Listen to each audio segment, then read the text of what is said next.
ఈ రోజున అది ఒక అబ్సల్యూట్ గ్రోత్ ఇంజిన్గా అయిపోయింది. తెలంగాణకి విభజన జరిగినప్పటి నుంచే మనకు అన్యాయం జరుగుతూ ఉంది. మనలో మనం కొట్టుకోవడం కాదు, అందరం కలిపి కట్టుగా ఉండాలి. 2014 నుంచి మనకి పార్టీలు విడిపోకుండా ఉండాలి. ఎవరికాళ్ళు సొంతంగా చేస్తే మళ్ళీ దుర్మార్గులు రాజ్యాలు వెళ్తారు.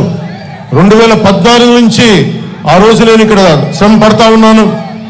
దాంట్లో భాగంగానే 2014లో అరువుల్లి రాధాకృష్ణ గారు మొట్టమొదటిసారిగా ఎమ్మెల్యేగా ఎన్నికయ్యారు.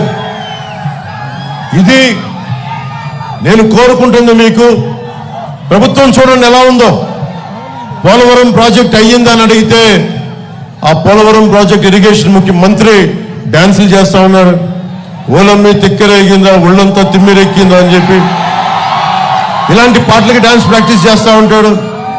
రీహాబిలిటేషన్ ఏమైంది, పునరావాసం కల్పించారా లేదా అంటే అబ్బని తెయ్యని దెబ్బ ఎంత కమ్మగా ఉందరా అబ్బా అని చెప్పి అతను దాని మీద డాన్స్ ప్రాక్టీసులు చేస్తూ ఉంటాడు. మనకి మంత్రులు బూతులు తిట్టేవాళ్ళు, ఇక్కడ మంత్రిలాగా దాడులు చేసేవాళ్ళు, డాన్సులు చేసేవాళ్ళు వైసీపీ క్యాబినెట్లో ఉన్నారు. ఇంతమంది ఈరోజు నేను మీకోసం చప్పట్లు కొట్టించుకోవడానికి రాలేదు. మీకోసం మేమందరం నిలబడటానికి వచ్చాం. ఇక్కడికి తగ్గాం మేము. చంద్రబాబు గారు తగ్గారు. ఒక బలమైన వ్యవస్థాపక బలం ఉండి కూడా ఆయన తగ్గారు.